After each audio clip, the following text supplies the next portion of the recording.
This is the Neon Valley Movie Show. It's the Neon Valley Movie Show. It's the Neon Valley Media Show. It's the Neon Valley Media Show. Media Show. All right.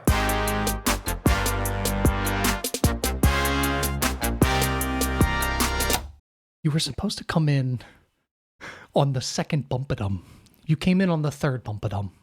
No, I promised. It was. We practiced this for an hour before this. It was in halftime. What was I supposed to do? I'm gonna stab you. Thank you for joining us. It is the Neon Valley Media Club. Whoa, we are back, baby.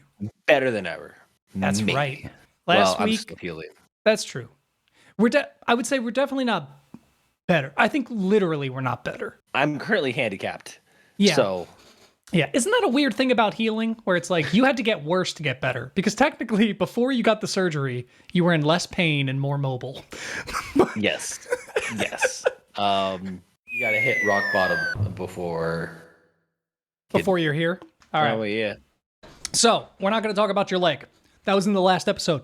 Everybody go listen to the Monday episode. I'm just kidding, by the way. We can talk about your leg if you want to. It is a very serious ailment that you're going through right now. I don't want to diminish it. I'm not silencing you. Damn it, I'm really mad. I thought I was going to have something with like I got a leg up and I literally could not put anything together well enough. So. No, I still... You win this round. Got a chuckle out of me. All right, so this is the show where one of us suggests a movie to the other person who has never seen it before, and we talk about it. It might also be a TV show, a book, music. We don't know. We haven't really gotten there yet. So I do want to say that since this is kind of a movie... TV type show here, and we haven't talked in a month. Are there any movies or shows that you've seen in the last month that you want to talk about before we get into Orion and the Dark? 100%. Everybody go watch Netflix's Physical 100. I knew you were challenge show. And it is so good. Like the way that they even talk to each other. I don't know if it's just the way that like they dub it, because it is a South Korean show, so it is dubbed over. But like one of my favorite quotes is he's like, "You dare to challenge the pride of the strongest man in Korea?" And the smaller guy's response is, "It would be my honor to defeat the strongest man in Korea." And I'm like, there's a goddamn anime in real life. It's like written by Miyazaki himself. Like that's yeah. So it's super good. Highly recommend. I still got to check that one out. Yeah, no, you absolutely have to.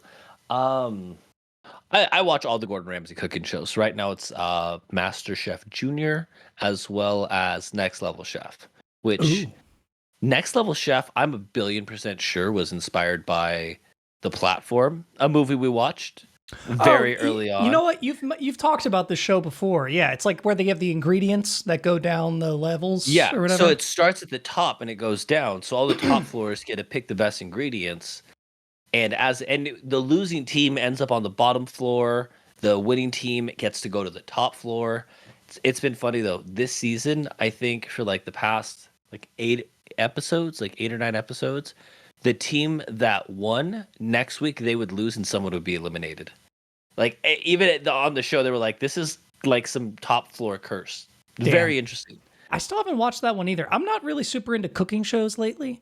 I think I get all of my food shows from like YouTube now. See, my thing is I really enjoy competition. Oh, yeah. Because for me, especially when you get towards the end, you can see the people who are like, I literally, like, I would die for this. I fucking love this. I've been doing this my entire life. And you get like, oh, hell yeah. And me and my wife will always pick in the very first episode, okay, this is the person that I think is going to win. So then we also get like extra invested because we're like, okay, my guy made it to the finals. Let's go. Oh, hell yeah. No, I will say we kind of do that. We actually specifically do that with Survivor because we watch that every season that it's on. And gotcha. So currently we're doing that and we always pick a person the first episode and that's our guy or girl. Yeah. And gotta the do whole it thing. that way. And so far, my boy's made it through like, he's in the top 12 now. So let's go. For now. Hey, don't say such things. Yeah, other than that, like anime, but that's about it. Huh.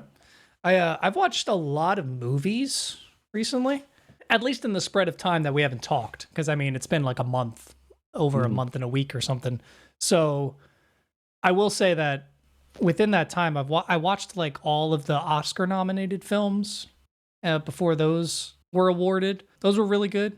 I would very much suggest Zone of Interest to people out there, as well as The Anatomy of a Fall. Surprisingly enough, they both have the same actress in it. I don't even think she won Best Actress, but she was in 2 movies that were nominated for Oh wow. Best Film. But no, Zone of Interest was this movie about one of the creators, or at least one of the heads of the Auschwitz internment camp. And he basically lived like quite literally on the premises. So like his backyard was the camp. And Oh wow. and he had kids, he had a wife, all this stuff. So it's kind of like a view of their life from an everyday angle of just like, oh, they wake up, make breakfast, have it. But in the background, you can hear like crying, gunfire, the trains coming in. Like, Oh my god. and obviously like him working in it, there's specific things that happen to, but just like it's not a horror movie by the way it's angled, but the whole movie you're just like, oh yeah. Oh, and that's oh no. And it's like one of the quietest movies ever, but the sound is just like so well done. And Anatomy of the Fall is almost a whodunit. It's a husband falls off the roof, quote unquote, bangs his head and dies. And it becomes a did the wife do it story, basically. And Okay. it's a very, very well done movie where it's just kind of like they clearly had a tension as a couple prior, but they clearly loved each other. And like she's clearly like maybe a little bit unhinged, but that could also just be because she's being portrayed that way because they want her to look that way. It's a really good movie. And yeah, Okay. yeah, I've seen quite a few things. I mentioned in our last episode, not our media club, but our normal show. Mentioned I watched Late Night with the Devil. I would highly suggest going to see that. Very good. I saw Kung Fu Panda 4 in theaters. Wow. Yeah. Made it to 4. Is that the one with Mr. Beast? No. Oh. Maybe. I don't know. Maybe he was in that, and I just didn't notice. I don't know if it was just a meme. I thought I saw that he was actually going to voice someone in Kung Fu Panda. Now I got to Google it because I got to Please Google myself. I can't just say stuff on the internet. Because I'd kind of be sad if I don't know if many people know this, but I'm very adamantly against Mr. Beast. I'm sorry. It's not anything against him personally. It's more of like as a brand thing. Don't like him. Mr. Beast's special panda pig cameo explained. Is there a panda pig? I guess. Here's an explanation for why Mr. Beast appears as Panda Pig in Jack Black's latest animated film, Kung Fu Panda 4. Oh my god. This is for Patreon. Mr. Beast can be seen as Panda Pig, but don't expect to see much of him in the film. The character dressed up as Jack Black's Dragon Warrior has only seconds of screen time and says one line, Skadoosh. Yeah.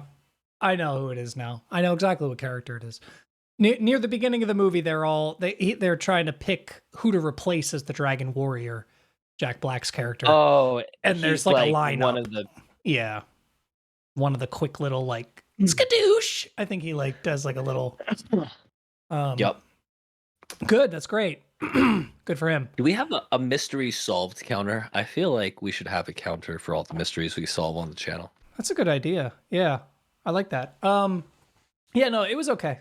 It was a 6 out of 10. I'm kind of sick of Aquafina, not the water, the actress / rapper. You know what I'm talking about? Not a clue. Aquafina rapper? It's spelled like AWK. AFINA. Yeah. Oh, I'll have to check out to see if I recognize her music, but it's she's mostly she was in a regular show. She's mostly been an actress lately. Oh, she might have been a voice in regular show. I'm not sure. She was in regular show. She was in Renfield. Mm-hmm. Renfield was good. Renfield was good. Ocean's 8?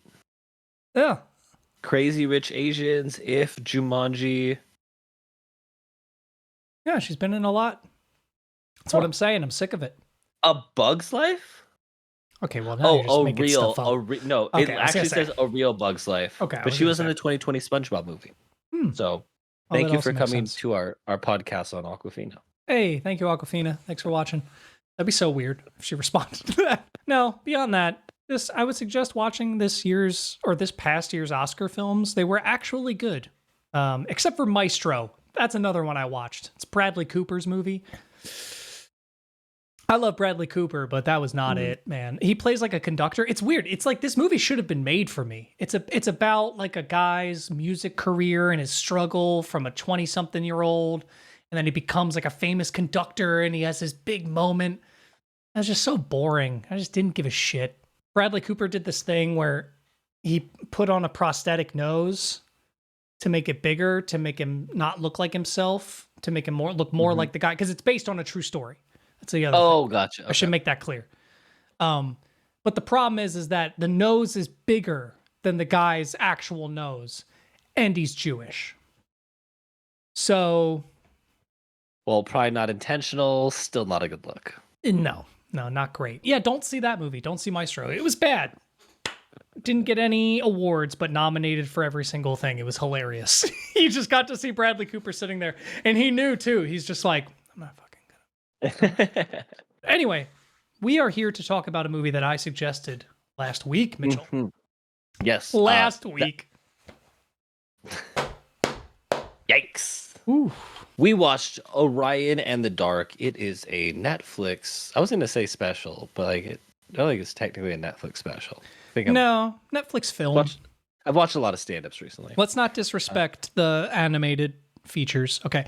Because, all right, right before we get into this, since we're about to talk about Orion in the Dark, at the Oscars, they did that thing again where they disrespect animated films. And I'm making it sound like a joke, but I'm actually not kidding. It really bothers me. Like, I got angry when it happened. So, The Boy and the Heron won, which is like, I haven't seen it, but it looks like a beautiful anime film that I need to see. And literally, Jimmy Fallon opens up the animated section by going, so let's just be honest, everyone. When you get to this part of the ballot, do you just hand it to your kid? And it's like they just every single year they just associate animated films with like babies. They're like, oh, children. Oh, that's the only thing. And then literally an anime film wins, like a Japanese like beautiful film. And I bet nobody in that crowd fucking saw it. Again, I haven't seen it. I really want to see it. It's on my list. I'm being a bit of a hypocrite. I understand that. But all these people who are like so much better than this movie haven't like. It just bothers me. I just hate that association. And this movie, I think, Orion in the Dark, is a good example of one that will be overlooked because it has the visuals of a Pixar, DreamWorks kind of movie, you know? That's fair. So, I just realized I don't have anything written down, so I don't even need that notebook. Yeah, you keep picking it up, and I'm like, I thought we established that's It's a weird not where tick. your notes were. It's a weird tick. You know what I mean? It's like I always have to have something in my hands. Let's do it, baby. Let's give our first fucking ratings. Yes. Are you ready? Are you fucking ready? I'm sorry. I hope so. Reining it in. Reining it in. Joseph, play the clip from Maestro. But I'm reining it in. I'm reining it in. Somebody will laugh. Our ratings for Orion in the Dark are 3, 2, 1. 8 out of 10. 6 out of 10. Fair enough. Fair enough. I was debating between a 7 and an 8. I'm only leaning more towards an 8 because it's a kid's film, and I think it elevates children's films to what they should be. That's fair. I kind of figured I'd probably change my mind by the end of it once we start talking, because I know there was a few things it did really well that surprised me. So it might end up changing by the end, but I definitely thought more favorably of this than I thought. And I think I have an interesting perspective because as a new father, I kind of start thinking about what are the kind of movies and shows I'm going to want my daughter to watch. Yeah. And this is definitely one that I would be like, yeah, absolutely. Like Now, it it's depends funny. on what age, though. I will admit. That's the only thing that I Mm. will say. I don't think this is like a 3-year-old movie, you know? Right, yeah, that it's gonna go over their head. Yeah, like, because you could still show a 3-year-old, like, Inside Out, or Mhm. I think that's what it's called, right? The one where it's about the Oh, yeah, yeah. girls, like, inner The emotions. emotions. Yeah, because that one does have a bit of a deeper message about emotions and growing and stuff. But there's enough colorful lights and jokes and stuff that's like really, really silly and campy that a little kid can watch that. This one I think has very slow moments that I think a 3-year-old would be like, Yeah, this is like 10 to 12 years old where you're introducing different concepts, which we'll definitely get into. And the way the movie kind of opens up is, because I remember this, you're just like thrown into a situation where yeah, a kid is like my very first note is a lot of dialogue right off the bat. yeah, it's like that But Notebook style, right? Where it's exactly, like, yeah. exactly. I literally, But my first note is the intro is a little chaotic. But sorry, so go ahead. yeah, exactly. But it helps to put you in his shoes because that's the kind of anxiety like a kid would be going through. So while Yeah. at first I'm like, this is a lot to throw at us, that's how the kid feels. His life is throwing a lot at him, and that's how he's responding. So I was like, okay, I think that was intentional, and I think that was well done Yeah. because it happens so quickly that you get like 3 fears within like a minute of the movie starting. Yeah. And it's like, you know that these fears, it's almost like you want to pay attention to every single detail he's saying because it feels like he's setting up things. But then you start to realize that, like, no, He's just spiderwebbing He's just setting up the fact that he's fucking anxious. And yeah, of everything. my first note after the intro is chaotic, and then I liked the style of the Notebook displaying the fears, because I think if it was stylized in the 3D animation, it would have been way too fucking stimulating, like way too chaotic, because it would have been like, I'm afraid of the bus blowing up and the people getting run over and all that, and like crazy shit would have been happening. And it's like, Yeah. whoa. So I making think it that the was a good Notebook way. is genius. But I said here that and by the way,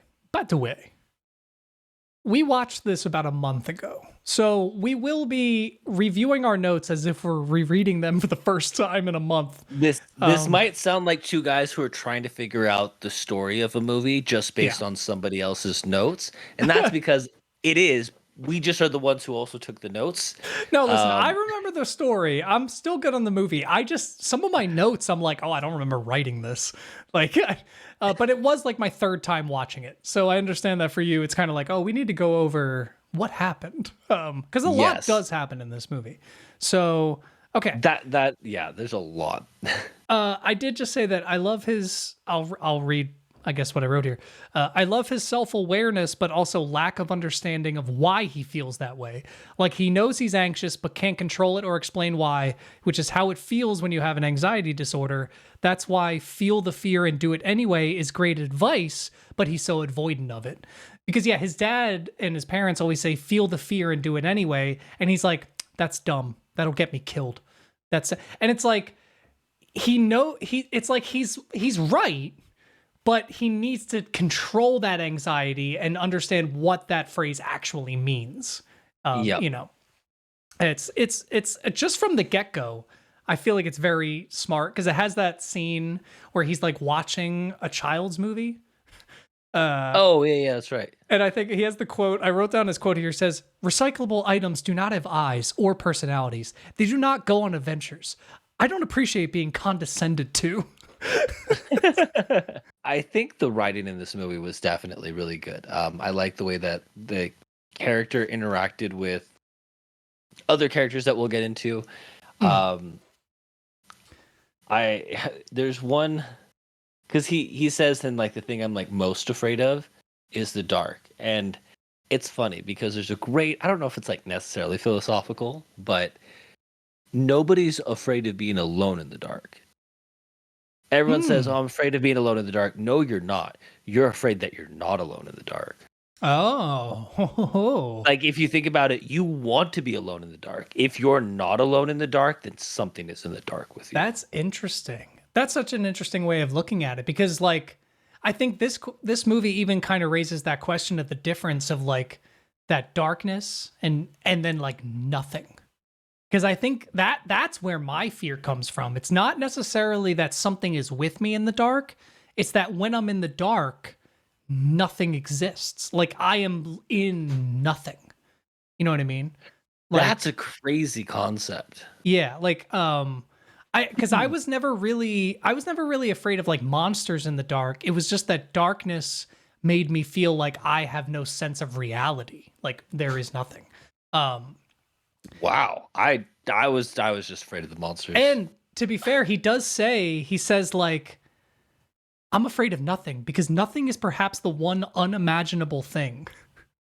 And it's true. It's like nothing is literally the one thing that you can't wrap your head around. It doesn't exist. Because once you start thinking of it, there was a little joke where he's reading a book, Nihilism versus Existentialism for Kids. That's just... Oh, yeah, that's right. I do remember that. It's fucking ridiculous.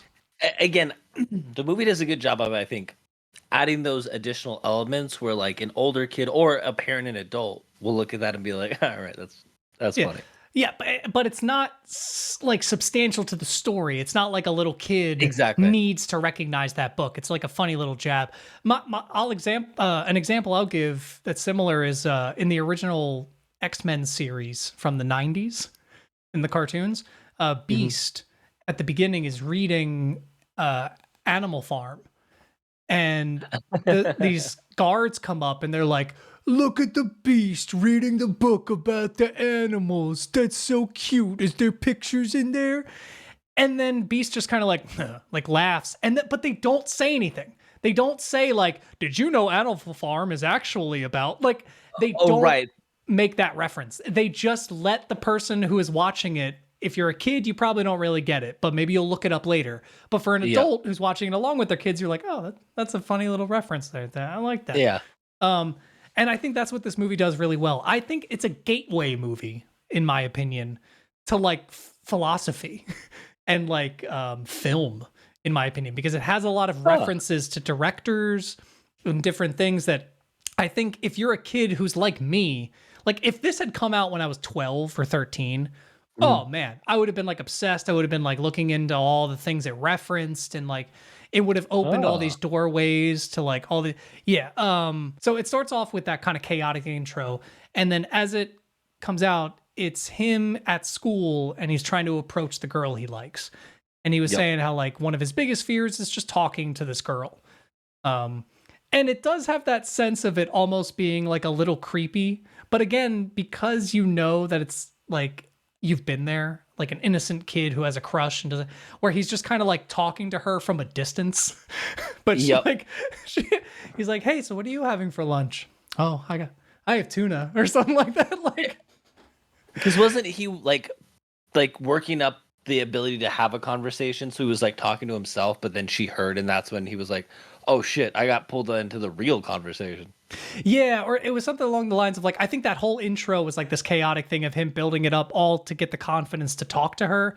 And then he kind of like, just reroutes last second. Like, I don't think he says anything out loud, but I think she like looks up and he's like, never mind. So his parents are great. They seem very he actually caring. has good parents. Yeah. His fear that they'll just get up and move away is so funny to me. I've never had that fear. I'll say that much. No, I would definitely have not thought like my parents were gonna just disappear on me. That's a new one. Yeah, just him showing up into the empty house and the for sale sign is like so fucking funny. For some reason. There's something that happens early on. I don't know if it's before or after he meets Dark, who we'll get into, but it's the personification of darkness. But at one point, he references that, so it is after, but he references in some way, because my note is threatening letters from Rebecca is really funny, where apparently a girl who has moved away is still writing him threatening letters, and he has like a box in his room where he puts all of these threatening letters, and I don't know why, but that killed me for some reason. It's so, but they even do make a little comment where Dark is like, oh, it's kind of sweet in a way. And he's like, yeah, it is kind of sweet. Like, because It is one of those things where it's like that girl probably likes him. You know that It's Angelica from like Hey Arnold. It's one of those, or Cindy from Jimmy Neutron. They're really mean to you because they like you. Yeah. Like it's which the movie doesn't try to make the point. It's just like a little. It's like a little joke. again, you know? it's something that they put in there. They're like, people who get it will kind of probably get it, and if Yeah. not, it's not gonna. Again, it's not gonna affect the outcome of the story. But I enjoy those little things because it's attention to detail. Especially when, because I mean, like, I don't know, I don't want to read into this too much, but from a personal experience as someone with anxiety, I was so anxious about the girls that I liked that didn't like me that I never understood when there was a girl that I didn't really like or didn't really like notice that liked me. So I think this is I think it's one of those examples of him just like he's so focused on the one girl that he likes that he doesn't know the outcome of, that there's this one girl that's just sending him and he's just like, yeah, she hates me. And Yeah, it's like, it would have been funner if she was actually, if they like, they didn't need to, but if they did like do a shot to her and she's like, one day he'll know how much I love him. And he's just never opened the letter because he thought it was like filled with poison or something. Or at the end of the movie, she's still sending letters to him, even in their adult. Like, Yeah. we'll be together someday. It's like final. It's like, whoa. There's like teardrops on it. So what ends up happening is it's nighttime. He's freaking out. He's talking about needing a night light, and he's got like $1 billion in his room. His parents keeping the door open, and they're like, how much? And they just basically like have the door fully entirely open. entirely open for the light to go in.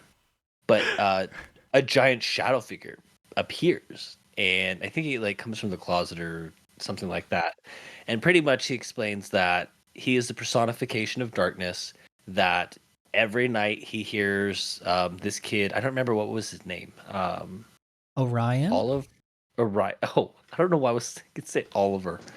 Yes, Orion. The name of the movie? It's too obvious. So Oliver. This movie's smarter than that. It wouldn't. Yeah, it wouldn't do that. But yeah, so Oliver. I hate you.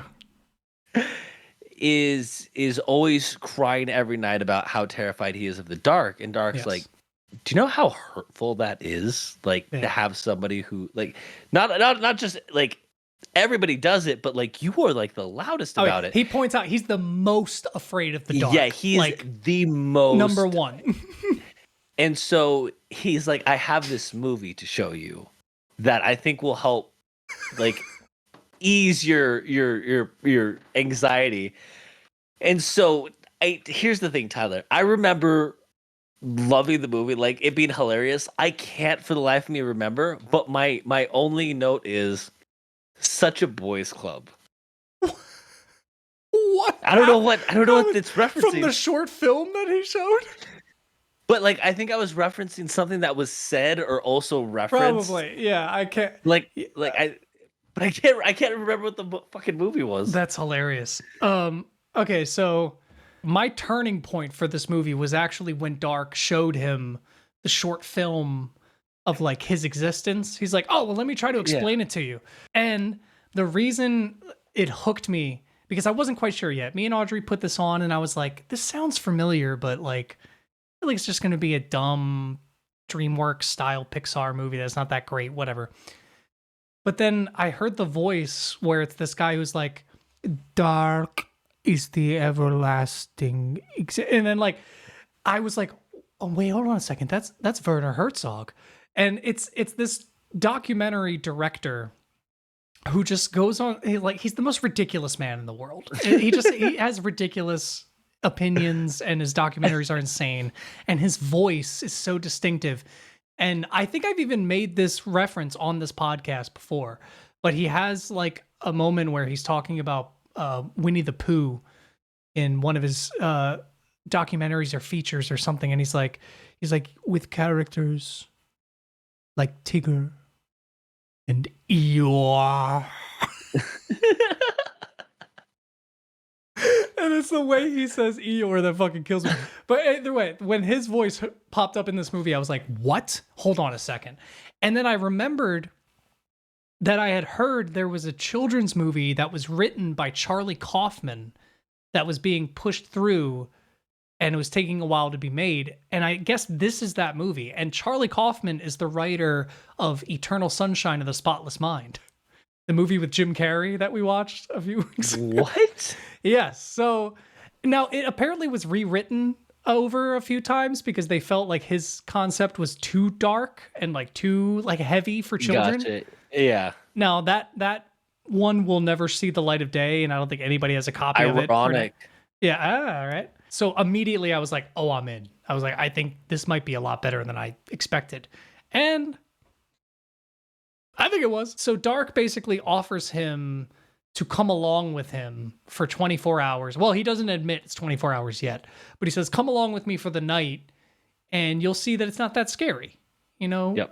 It'll be fine. He flies off with him, and as they're flying off into the sky, that's when there's the first kind of cut to current day, or I guess still in the past. It depends on when you're framing the movie from, but let's say current day, because it's the father telling the story to the daughter, and it's Orion when he's older. Didn't this happen later on in the movie? Like, don't they go through actually exploring the night he meets the other entities first? Does he? I thought it happened when they like first fly off. No, because There's like a quick scene. So, threatening letters from Rebecca. Damn, my next note after that is, oh, what? He's a dad?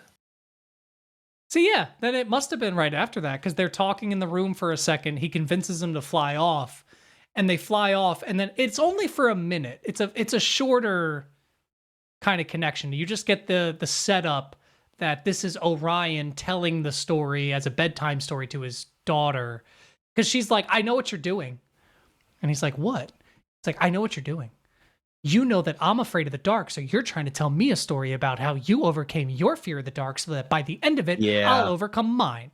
And he's like, wow, you figured that out? You know, like, she's clearly very on it. But to be fair, I do want to backtrack for one sec, because Dark has a line that I love that like also like was like, whoa, for a kids movie, that's great.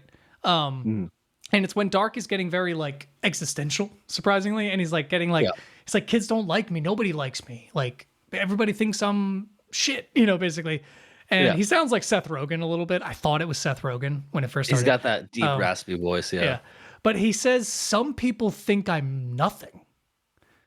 And I love that like kind of philosophical approach to the idea of darkness, of like, especially like him having anxiety about being nothing and like, oh, I'm not worth anything. And then literally being the embodiment of darkness, in which some people consider nothing. Like, because there's even a scientific debate about it, because some people, like, there's always been the thought that darkness is the absence of light. So technically darkness doesn't exist. It's just, darkness is, it's how we measure how much light there is. Yes. But the argument in science is that until light photons existed, dark matter couldn't have existed. So dark has to be something that exists coinciding with photons of light that match it. So they are a thing. Like darkness is a thing, tangible, the same way light is a thing that's tangible.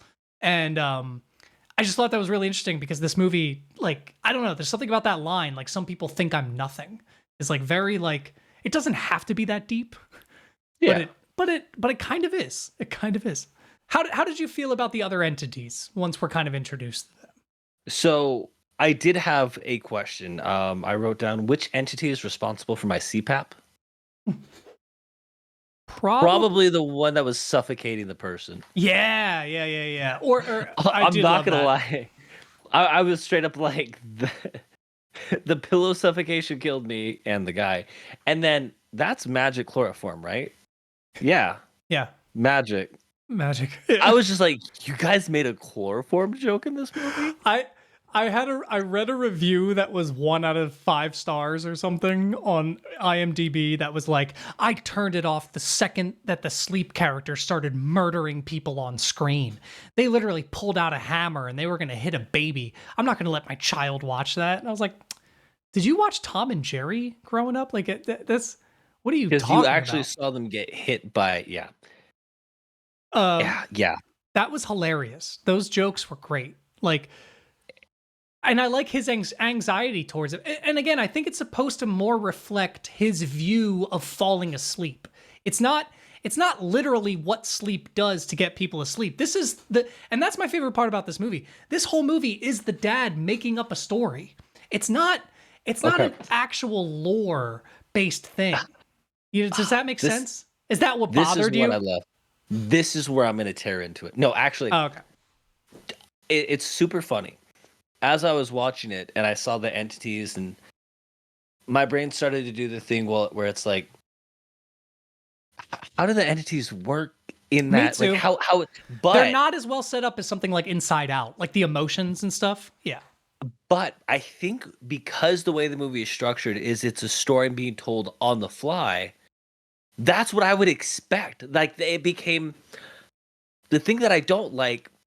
It's intentional to feel this way because they want to convey a father trying to tell the story. And that's why they're able to shoehorn, just add things in because... But I don't think they're shoehorning. Because hear me out. Well, no, Oh, okay. You're saying this was your initial take when you're... Yeah, my initial take. But the more I thought about it, the more I was like, no, this is all making sense. Everything they add in, they're establishing this is a story being told. So it doesn't have to have that full setup of we need an explanation on where the entities came. Like it can just be its own story within the movie. And I was like, wow, I have no problem with this. It's refreshing in a way, right? Where it's like, oh, I can just separate myself from it. It's exactly. It's a fairy tale. It's a pure fairy tale. It's setting up that this is a story we're making up. And I'm like, cool. I have no grievances. Yeah, you don't have to. And it also does make sense in the grander scheme of things because for me, I kind of thought about it as the entities being things that probably the daughter specifically struggled with. So it's like she's probably afraid of falling asleep. So it's like, okay, at first, sleep is going to be a character that like smothers people and like knocks them out and things like that. It seems evil, yeah. Yeah. She probably also has anxiety, like little things whispering in her ear, which is that little guy, the little green guy, Insomnia. And then you have that was the only one I didn't really care for. Really, I liked that. I liked what they did with him, where his voice would change into the person's character. So like when he went up to the Japanese guy, he was like, "Cook on the way," like. Oh no, that shit was hilarious. So I like that. I didn't like the fact that like he was the only one where I felt like even in that mini lore didn't really serve a positive purpose because he's like, "Hey, I'm just conveying what they're thinking," and it's like. Somebody's thinking they're going to kill themselves. Like what? Well, I think what it was, to be fair, in that moment, the guy wakes up and goes, I need therapy. And then he does. Yeah. And I'm assuming is supposed to be walking off to go call a therapist or something, like is the idea. So I think that's supposed to be the positive is that if we shut out the things that keep us up at night, we'll never confront them and actually like deal with them. It was the only one that I felt like just wasn't as clear in terms what's funny? For me, it was the sound one, which again, like I think it's just the daughter was afraid of random sounds at night. Spooky noises. Yeah. I thought that one was dumb, where it's like just a thing that goes and like makes a cat noise outside. And again, it was like I wanted to critique the movie on it, but I'm like, but if a dad is just making up characters in a story, they're not all going to be good. And I was like, damn, it has like an automatic out. Yeah. I think, because I do think it does it, because there was a lot of people I saw online. This is a very split movie. Funny enough, for a kid's movie, you wouldn't expect that.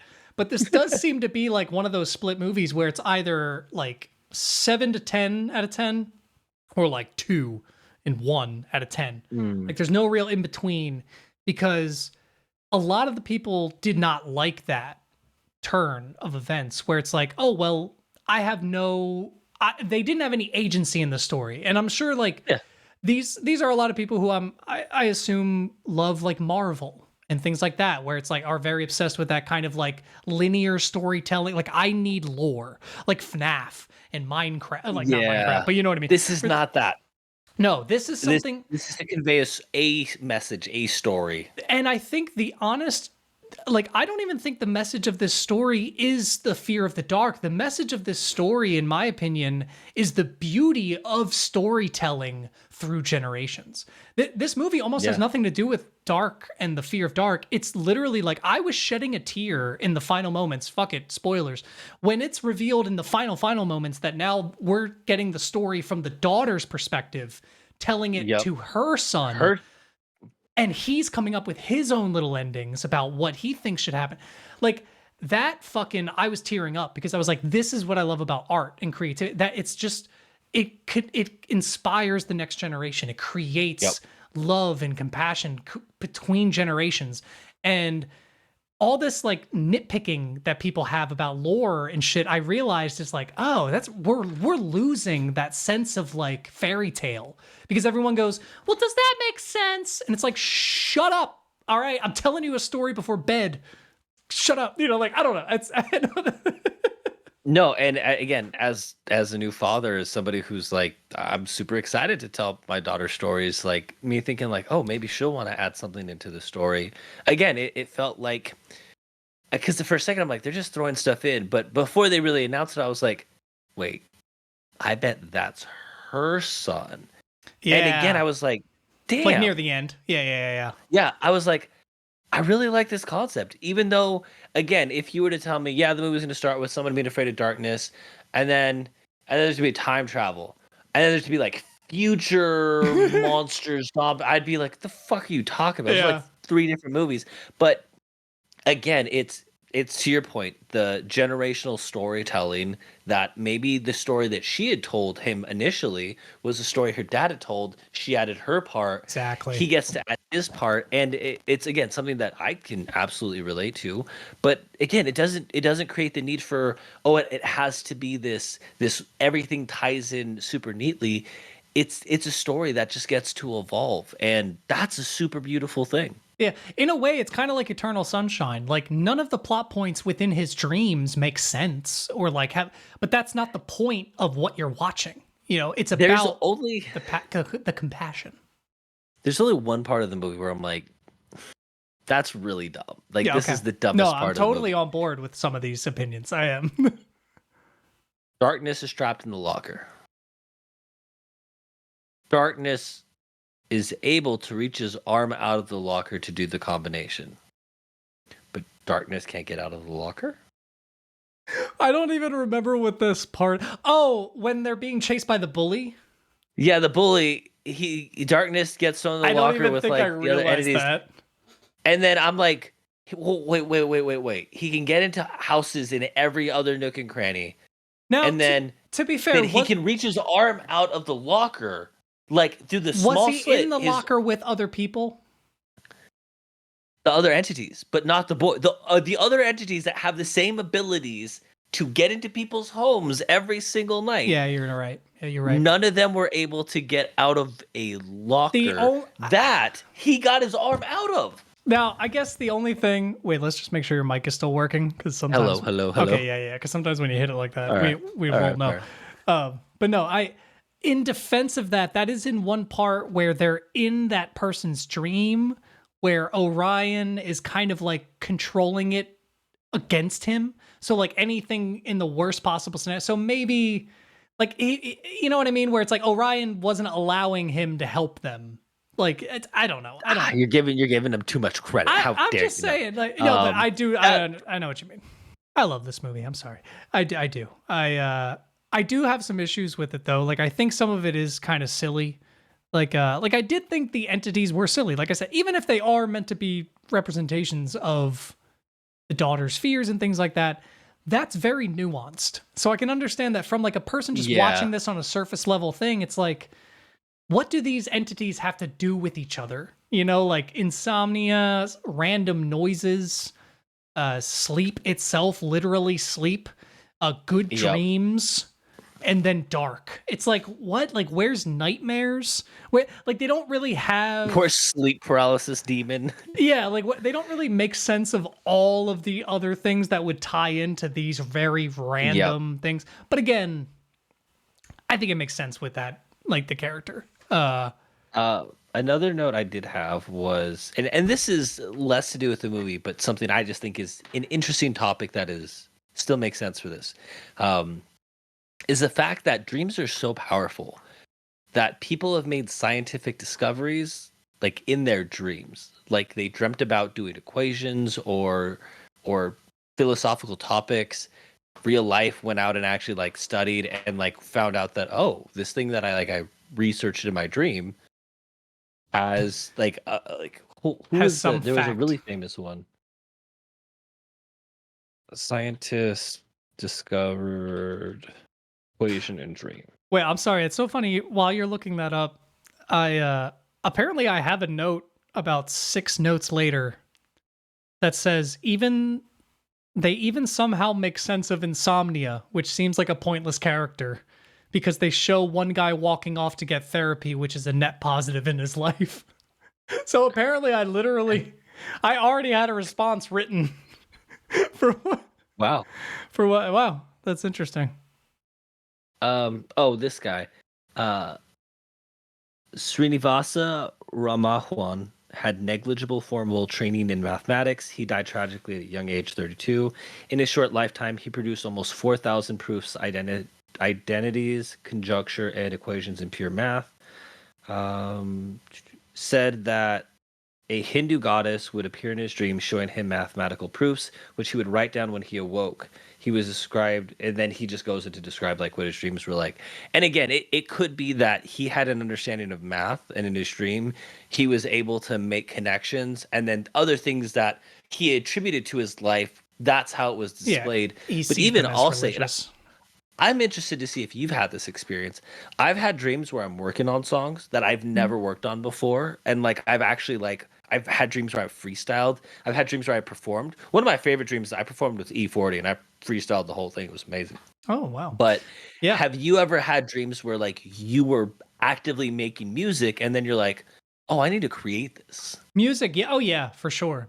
Like previously. I was gonna say recently it's been like video games, which is a little easier because like in my dream when I'm acting things out, I'll be like, oh, this would be a good video game. You know, like, and it's like, that's super cool. And then when you wake up, it's like, oh, okay, I can just think about what I did there. And even sometimes to that point, there will be code logic that I can't figure out. And then in my dream, I feel like I'm kind of like, oh, that makes sense.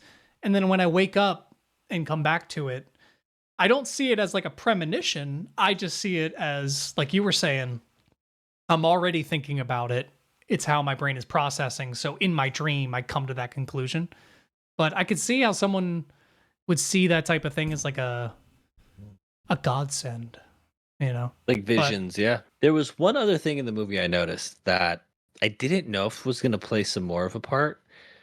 So there's another character who's I guess the antagonist, but not really. He's almost set up to be the antagonist, even though he really isn't. Yeah. And it's Bright, and Yeah. Bright is the opposite of He's darkness. just kinda He's douchey. literally the epitome of light. Yeah. There's a scene where Orion is walking with his daughter. So this is while he's an adult. They're in the city, and I know what on you're gonna say. the back, there's a giant screen. And somebody who looks exactly like Bright, like it's the Yes. exact outline, and he's just like an actor or something, It was like a model for. Yeah, it was like product. a summer commercial. Yeah, or It's an something like advertisement. that. Like, yeah. And I was just like, oh.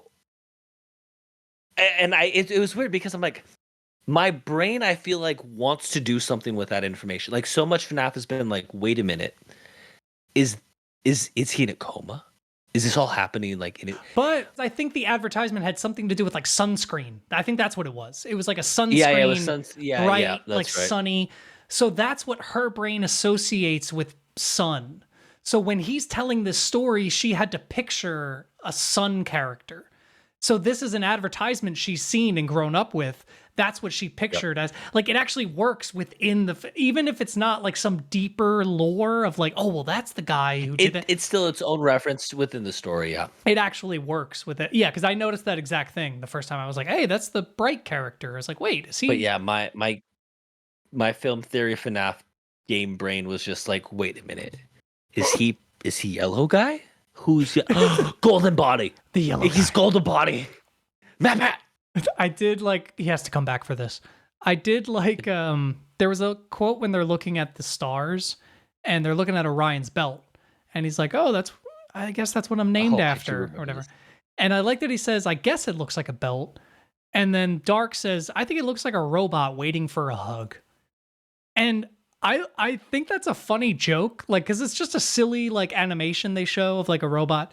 But in my opinion, it's kind of like the perfect like metaphor for Orion and someone with autism and someone with like deep anxiety and fear is a robot waiting for a Oh, hug. I see what you're saying. You know, yeah. it's like, hey, I don't know how to act as a human. I don't know how to be human, but I'm waiting for physical emotion. I'm waiting for emotional connection, even though I don't know how to be emotionally connected.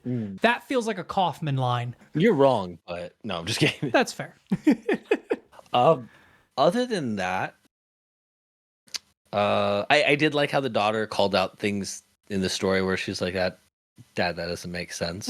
Like again, I just like what that Which added. does set up that she starts changing the story as he's Yep. saying it. So do you not have too many more notes?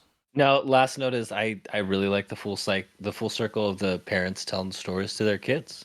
And again, even second time watching it, I was able to kind of notice when it transitioned to the different storytellers because like you can almost tell there's a certain point when Orion's story ends. And it's actually at a point in the movie where you feel like the movie should end. And then you're like, oh, it's still going. Because then Orion, the daughter, we've already said it, spoilers. But near the end of the movie, the daughter literally inserts herself into the story. She goes back in time and helps Orion like figure out how to solve it. And I think that was super cute. Like, obviously, it's super cheesy. It doesn't make any sense, but it's literally the definition of a Mary Sue, and it's what kids want to do. It's like, well, I want to be a hero of this story. So she's like, I'll implement myself. And then it feels it's the right way to use it. Yes. And it feels like the story should end. Like, they get dark back, and they balance the darkness and brightness. All that, hey, everyone's happy, great. They say goodbye. And then there's, like, this weird pause. And then she's like, how do I get back? How do I get back? Wait, I don't know. Wait, how did you get here? Well, no, I don't know. I was just telling a story. My dad was telling me a story, and then I ended up here. And they're like, I don't know how to get back. And that's the moment you can tell the story changed because she was telling her son the story, the future daughter was telling her son the story, and her son must have went, okay, but how did you get home? And then she was like, and then he had to add in the way that they got home. Exactly. But I did love in the story when Orion is talking to her like, "Oh, we got to get you back," and she's like, "Oh, I'm your daughter from the future," and then the parents are like, "Oh, who's she?" And they're like, "Well, shit, we need to explain you," and he's like, "Oh, hold on just a second, we got to be right back." Yeah. And I don't know why, it was really funny. It's a friend from school or something. Yeah. It was, man, I tell you what, even just thinking back on this movie now, I'm smitten because I will say that when they did the kids, like the last final part where the little kid takes over with the story and does his thing, it was very cheesy because it turns into like a Jimmy Neutron episode. Like there's like future monsters that are coming through time rips. He's got like lasers and stuff. Yeah, but I was just smiling I was just like, this is so cute. This is what I remember from like Jimmy Neutron. I was like, this feels like, and then once I realized, even though it was dumb and I was like, I kind of knock it for this because this doesn't make any sense what's happening. And then when it fucking fades into him telling the story and he's like, and then I fucking land and blah, and then I'm the hero. And then you realize, tear. It's like, well, shit. Man, so good. God damn it. It's at least an 8 out of 10 for me. I can't. I think I'm at an 8. Yeah. Oh, we're doing our final ratings now? I think so. Sorry. I don't got much more to say. Don't have any more notes or anything like that. I'm so on a 7.5 right now that I think I'm gonna give it the 8. Let's go. Wait, so you went from a 6 to an 8? Yeah, if I wasn't a parent, I probably maybe would have only gone up to the 7. But letting it simmer for as long, and really just thinking about like, again, the only thing I did not like about the movie was that locker scene. But everything else, every time I was starting to get like, well, that doesn't make sense. Like the way the movie had, again, established that it's a story that is being told and changed as we're watching it. It was like, you told me exactly what this was going to be. So like, I can't be mad. Yeah, 8 out of 10. Yeah. It reminded me of The Princess Bride. Nobody complains about The Princess Bride, right? And Yeah. there's constantly parts Wow, in that's that a movie great comparison. where he changes what happens, or he's like, "Oh, you don't like that? Okay, let me." Like that. Nobody complains I'm about gonna that. be the dad that's like, I'm not fucking changing the story. It's my story. You'd be like, so anyway, Anyways, he pulls out his Sasuke- eye of the Shingar. Yes.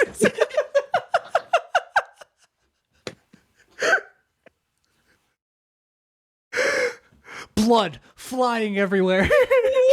She's just like, oh my god, it's fucking amazing.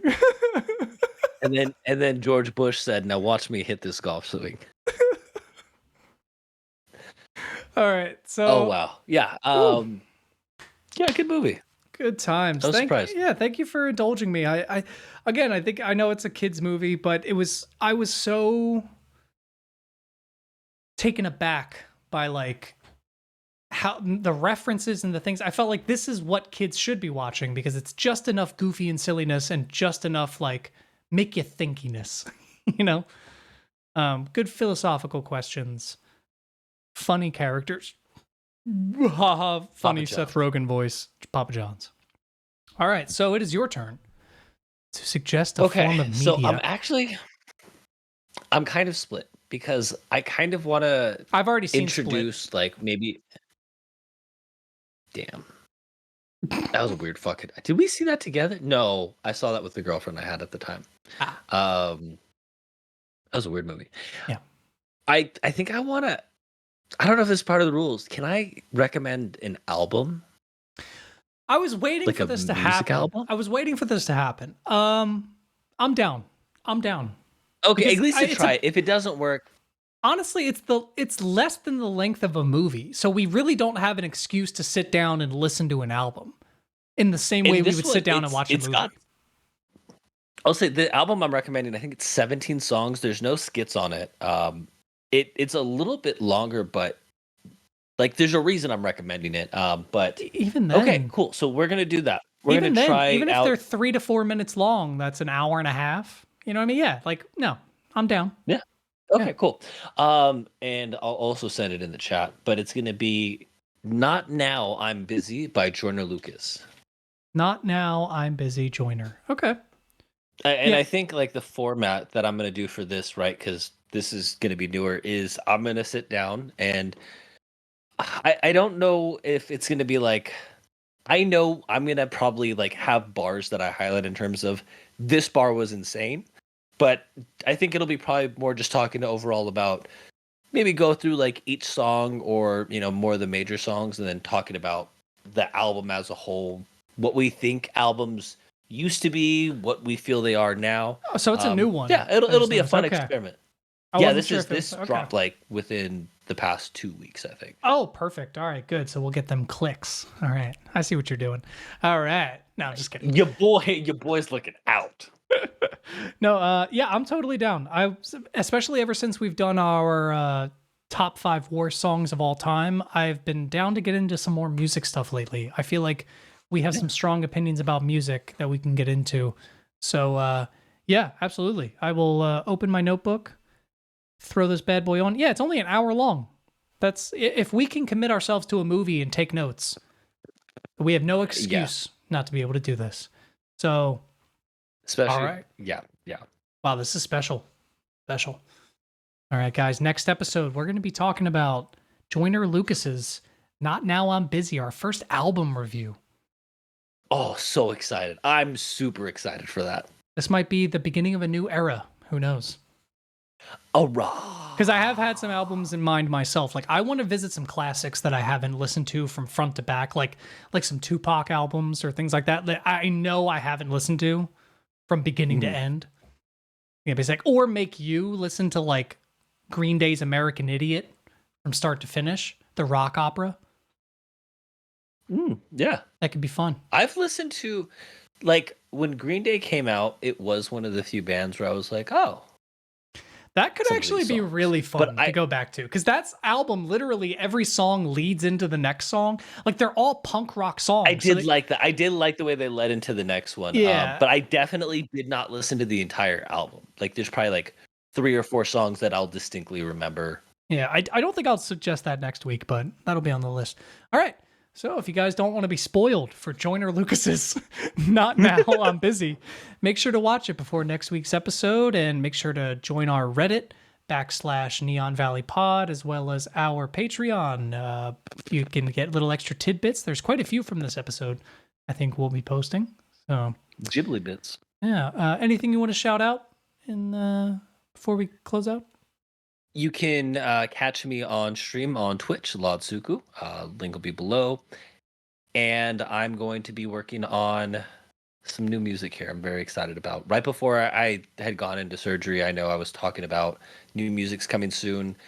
That new music is still coming soon. My recording of it got pushed back a little bit further. But yes. Couldn't imagine why. Well, actually, I do have some new music recorded. I just need to get some artwork done for it. But yeah, a lot of new music. This was a long-winded way to say this. Go listen to Tsuku. This was a very long way go listen to my music. Go listen to Tsuku. TSUKU on Spotify. Yes. I'm sitting here dancing like, God, wait, is he still talking? Just kidding. I love you, buddy. All right. Anything you'd like to shout out? Oh, go check out Skorge's game on itch.io. Oh, yeah, please. Auditorium 4, itch.io. I have 2 games now. I'm going to call myself a game dev now because I officially have released 2 games that are playable and people have reviewed.